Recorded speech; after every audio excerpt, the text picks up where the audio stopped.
Thank you very much. Thank you. You know, after that introduction, I think I'm going to say thank you and sit down and leave well enough alone. I'm ahead of the game right now. Ivo and I were talking before we came upstairs, and the comments that we made were, take a look around this room tonight. This is what we in the Chicago Council want. The diversity in here tonight, I almost feel like it's a mini Urban League event. Some folks will understand that, others might not. But there's more color in the room than I've seen in any of the larger meetings that we have had in the city, and that's a wonderful thing.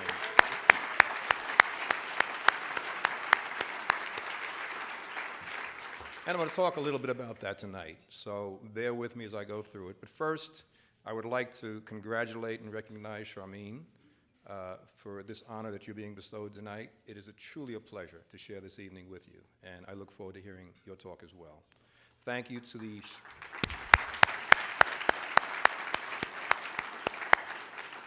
Thank you to the Council, the Chicago Council on Global Affairs, particularly Ivo and Glenn. Really, I appreciate the recognition this year. It's special. And it's also special to be part of an organization that in today's world, in this country, in this city, that has the guts to honor a Pakistani and an African American. That is truly special, and I commend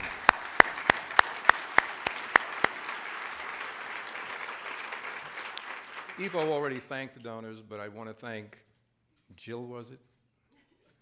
John and Mary Manley. I really appreciate that. I see it, John. I can't read it that far, but I got you. The dinner hosts, the co-chairs, and everyone else that supported the dinner tonight. It's very special. And thank you to all of you in this room, and there are many of you that have had an impact on my being up here tonight. I thank you all for what you've done to help my career move forward. Last but not least, I have to thank my partner in life for the last 30 years, and my best buddy, my wife, Donna.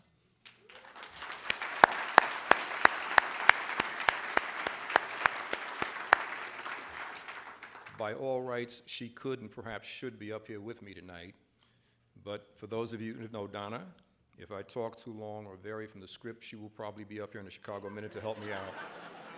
And Peter can attest to that, because when we were driving to dinner the other night, she helped me all the way from home to the dinner. So let me get started.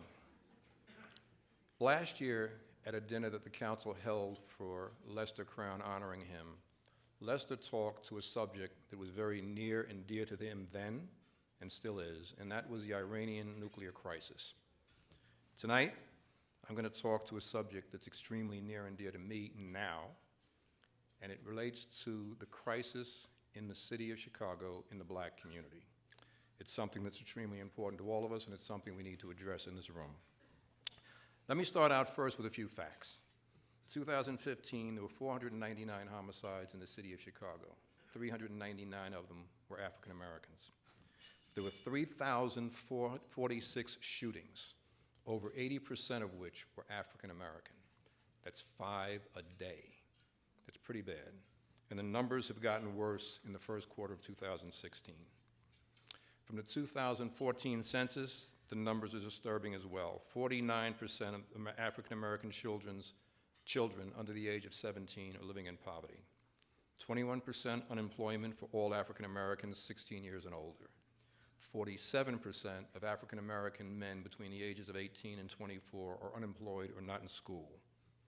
And in 2014, the white to black earnings ratio was 1.4 to 1.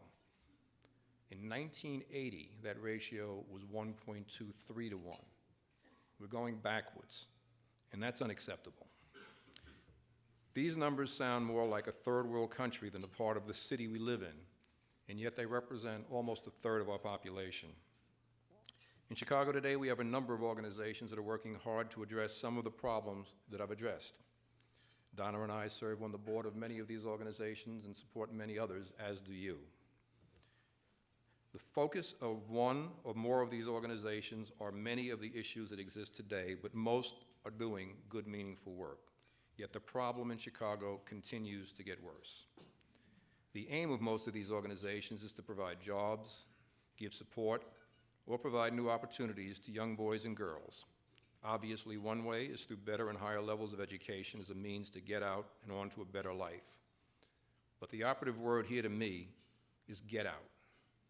Most of my African American friends here tonight have come out of poor black communities, either here in Chicago, some other locations around the country, or in my case, the projects of Jersey City, New Jersey. But we seldom go back. There's nothing there for us or our families to go back to. And it's even worse for the young folks that are growing up in those communities today.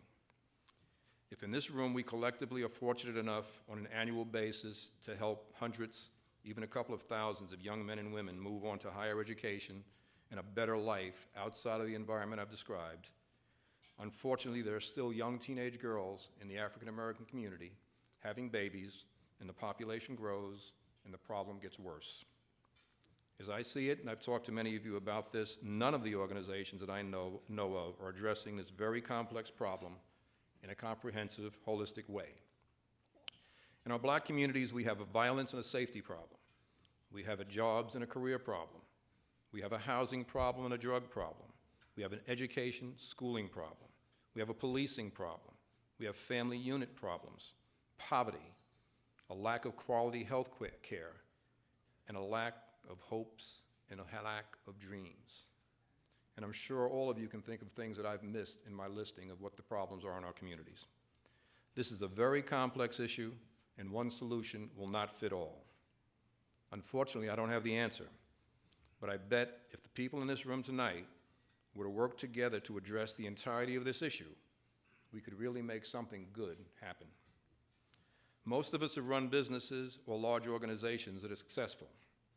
If the Chicago black community were a business or a business problem, we would address it in a totally different way. First, we'd set a goal or a vision with a desired outcome. Next, we'd put together a comprehensive strategy to reach that goal.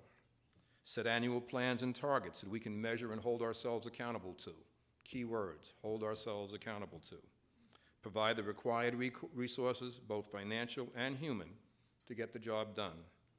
And lastly, provide a structure that would manage and lead the whole thing. In a business context, the reward we would generally be looking for would be financial. In the scenario I've presented, the reward would be saving human lives. What I'm suggesting is not happening in Chicago today. We are all supporting organizations that we believe in and are doing good work, and some positive outcomes come out that we can feel good about. But again, I'll say the problem keeps getting worse. I believe that we need a coordinated effort on the part of the leading civic, business organizations, and the City of Chicago government to put together a comprehensive, all-inclusive plan to begin addressing these issues differently. A little girl,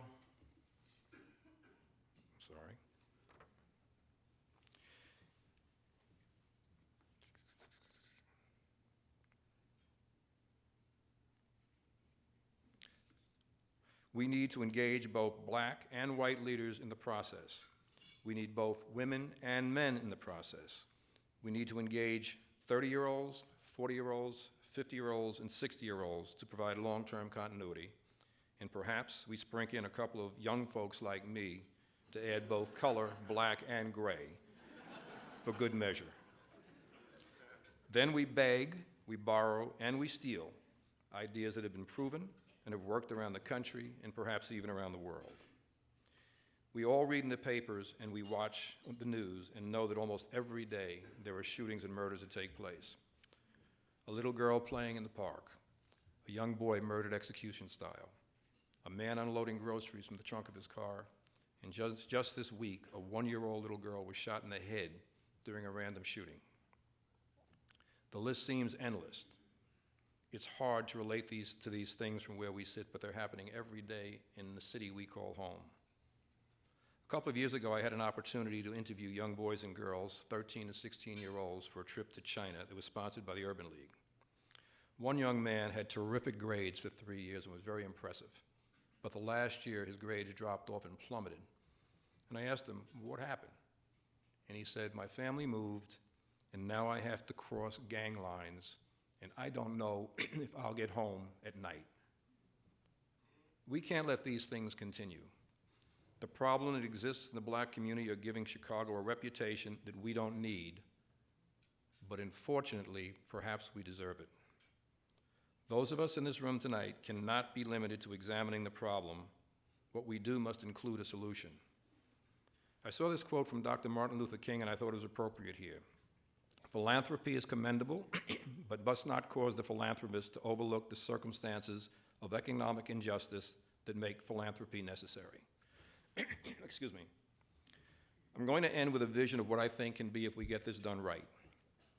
100 years ago, in 1916, the Great Migration began with blacks moving from the South to various locations in the North. Many came to Chicago, and within 40 years had created a vibrant black community. They comprised a considerable percentage of the labor pool during the time of industrial growth. African Americans also helped to shape the culture of our city, kicking off what has been termed by many as the Chicago Black Renaissance. These new residents from the South were essential to the development of an artistic urban culture, one in which African American pioneers of literature, poetry, music, performance, and dance helped to develop and refine Chicago's prominence as the architect of cool. Add to this were thriving neighborhood economies, Black Main Street, where small shops and restaurants, services catered to the growing African American population in the city. Good jobs were plentiful. In the early 70s, my company, then CPC International, now Ingredion, employed over 5,000 workers in our plant in Bedford Park. 80% of them were African American. Second and third generations grew up in that plant, and the steel mills provided the same kinds of opportunities. 14 out of 100 largest black-owned firms were headquartered in Chicago back then. Obviously, things have changed. Today, Ingredion employs only about 300 people in that plant, and it produces 8 times the product that it did before. The steel mills, for the most part, are gone, and only three of the 100 largest black firms are domiciled here in Chicago. Black Chicago in the 50s and 60s was a vibrant community that was important and a part of our Chicago landscape. Obviously, the vision I've talked to has to be modernized. We have to do different things, we have to teach different subjects, and we have to provide different kinds of jobs. But the recreation of a thriving African American community would not only help our black communities, it would also help Chicago become a better city. And that's something we all are looking for. In 1909, Daniel Burnham established a bold new plan for Chicago. He brought together the leaders in the city and conceived a plan for Chicago as a blueprint for action. He promoted it widely to businesses, civic and government leaders, and even to some students. The civic leaders got behind him, and the Burnham Plan was launched. And what you see in our city today is what he was able to do. Please look around this room at the African American men and women that are here tonight. It's truly an impressive group and an accomplished group. There are more that could not make it this evening. We make up an important part of Chicago's leadership community. If all of us in this room tonight collectively don't fix this problem, the one that I've addressed, our city will continue to lose many talented young African American men and women from this and future generations of black Chicagoans that could and should sit in these seats for us in the future of the fabric of the leadership of this city. I would like to present a challenge to those here this evening. Chicago is important to all of us. We love this city, and we all have a vested interest in its success. We have a major problem in our African American communities. I believe we can address and fix this problem. It will take time and a lot of hard work. It will take money and commitment, but it can and it must be done. We can and we must put together the right vision, the right plan, the right strategy, the right structure, the appropriate resources, and then we have to execute. We must fix this problem, and the time has come to do it. Again, I thank you for this honor, and thank you very much for the meeting.